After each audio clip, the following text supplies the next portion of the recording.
تو خاص طور پر جن لوگوں کے اندر کی یہ دنیا کی محبت زیادہ شدید ہوتی ہے تو اس کا ایک اثر بتا رہے ہیں کہ یہ واقعتاً اللہ نے فطرت انسانی میں رکھی ہے، اس لیے کہ یہ دنیا جو ہے اسے اللہ نے چلانا ہے، اس کی رونقیں رکھنی ہے جب تک اس کی مرضی ہے، قیامت تک تو اسے آباد رکھنا ہے۔ اولاد پیدا ہوگی تو دنیا قائم رہے گی، نسل چلے گی، مرد اور عورت کی ایک دوسرے کے ساتھ کشش ہوگی تو اولاد پیدا ہوگی، اور یہ تمام چیزیں جو ہیں دولت کی کوئی طلب ہوگی تو آدمی محنت کرے گا، مشقت کرے گا، کمائے گا۔ تو اس لیے یہ چیزیں فطرت انسانی میں ہیں، یہ بیسک اینیمل انسٹنکٹس ہیں۔ بس ضرورت اس بات کی ہوتی ہے کہ ان انسٹنکٹس کو دبا کر رکھا جائے، اللہ کی محبت، اللہ کی شریعت کو اس سے بالا تر رکھا جائے، بس یہ نہیں ہے کہ ان کو ختم کر دیا جائے۔ سیلف اینیہیلیشن اسلام میں نہیں ہے، یہ رہبانیت ہے کہ اپنے نفس کو کچل دو، ختم کر دو، نہیں، سیلف کنٹرول، اپنے آپ کو کنٹرول میں رکھو۔ یہ منہ زور گھوڑا ہے نفس انسانی کا، لیکن جتنا طاقتور گھوڑا ہوگا اتنا ہی آپ کے لیے تیز دوڑنا جو ہے وہ آسان ہوگا، لیکن جتنا منہ زور اور طاقتور گھوڑا ہے اتنا ہی اسے قابو میں رکھنے کی ضرورت بھی ہے، ورنہ اگر اس کے رحم و کرم پر سوار آ گیا تو جہاں چاہے گا پٹخنی دے دے گا۔ تو اس اعتبار سے سیلف کنٹرول ہو، گھوڑا پورا قابو میں ہو۔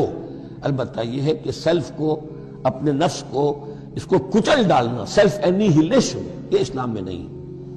زین للناس حب الشہوات من النساء، مزین کر دی گئی ہے لوگوں کے لیے ایک تو محبت جو ہے، شہوت کی محبت خواتین کے بارے میں۔ اب دیکھیے یہاں بھی قرآن مجید گویا کہ ایک طرح سے تائید کر رہا ہے فرائڈ کی۔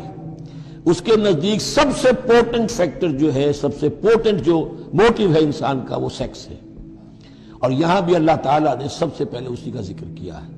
اگرچہ میرے نزدیک ضروری نہیں ہے، اس لیے کہ دوسری جگہوں پر پیٹ جو ہے معاشی ضرورت یہ اس سے بھی سخت ہو جاتی ہے، لیکن یہ کہ واقعتاً یہ حضور نے بھی فرمایا ہے صلی اللہ علیہ وسلم، ما ترکت بعدی فتنۃ اضر علی الرجال من النساء، میرے بعد اب مردوں کے لیے عورتوں کے فتنے سے بڑا فتنہ اور کوئی نہیں ہے۔ ان کی محبت جو ہے وہ انسان کو کہاں سے کہاں لے جاتی ہے۔ بلعام بن باورہ یہود کے اندر ایک بہت بڑا عالم اور فاضل شخص تھا، ایک عورت کے چکر میں آ کر اور وہ شیطان کا پیرو بن گیا۔ وہ قصہ آئے گا سورہ اعراف کے اندر۔ تو واقعہ یہ ہے، لیکن ایک فطرت کے اندر ہے تو صحیح، محبت تو ہے۔ زین للناس حب الشہوات من النساء والبنین، اور بیٹے انسان کو بہت پسند ہے، بیٹے ہوں، اس کا نام چلتا رہے، بڑھاپے کا سہارا بنے۔ والقناطیر المقنطرۃ من الذهب والفضہ، اور یہ کہ خزانے ہوں جمع کیے ہوئے سونے کے اور چاندی کے۔ والخیل المسومۃ، اور گھوڑے ہوں، بڑے نسل والے گھوڑے جو ہیں جن پر کے نشان لگے ہوئے ہوتے ہیں، پیڈگری ہوتی ہے ان کی۔ والانعام، اور مویشی ہوں، مال جو ہے پنجاب میں اور سرائکی کے علاقے میں مال کہتے ہی جانوروں کو ہے، ان حیوانات کو ہے مال مویشی۔ والانعام والحرث، اور کھیتی۔ ذالک متاع الحیات الدنیا، بس جو نقطۂ اعتدال ہے وہ یہ ہے کہ جان لو یہ ساری چیزیں اس دنیا کی زندگی کا ساز و سامان ہے۔ اس زندگی کے لیے ضروریات کی حد تک ان سے فائدہ اٹھانا، اس میں کوئی بری بات نہیں، لیکن واللہ عندہ حسن المآب، لیکن اللہ کے پاس ہے اچھا لوٹنا۔ وہ جو ہے جو اللہ کے پاس ہے اس کے مقابلے میں یہ کچھ بھی نہیں۔ اگر یہ ایمان بالآخرہ ہے تو پھر تو انسان ان تمام چیزوں کو، اپنے تمام جذبات و میلانات کو ایک حد کے اندر رکھے گا، اس سے آگے نہیں آنے دے گا۔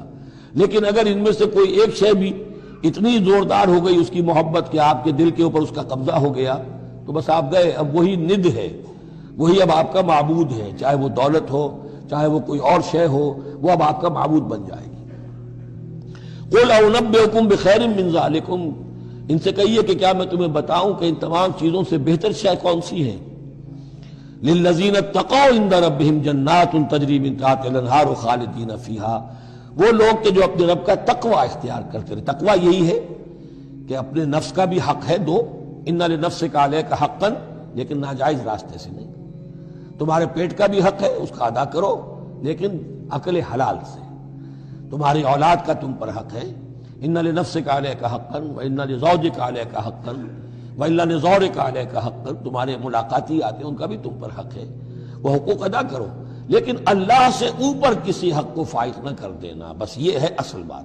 اگر تو یہ اگر حفظ مراتب نہ کنی زندگی، اگر یہ حفظ مراتب نہیں ہوگا تو گویا کہ اب آپ گئے، دین اور دنیا سب گئی۔ تو للذین